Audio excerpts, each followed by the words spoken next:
বুধবার সন্ধ্যায় প্রদেশ কংগ্রেস ভবনে এসেছিলেন তিপ্রামথা সুপ্রিমো প্রদ্যুৎ কিশোর দেববর্মন। সুদীপ রায় বর্মন সংবাদ মাধ্যমের মুখোমুখি হয়ে জানান, প্রদ্যুৎ কিশোর দেববর্মন অনেক আগেই জানিয়েছিলেন এআইসিসি পাঠানো কিছু পতাকা তার কাছে রয়েছে।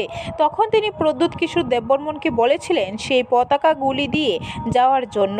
সেই মোতাবেক বুধবার পতাকাগুলি ফিরিয়ে দিয়ে প্রদ্যুৎ কিশোর দেববর্মন নিজের কথা রাখলেন। প্রদ্যুৎ কিশোর দেববর্মন প্রদেশ কংগ্রেস সভাপতি থাকাকালীন সময় এই পতাকাগুলি এআইসিসি পাঠিয়েছিল।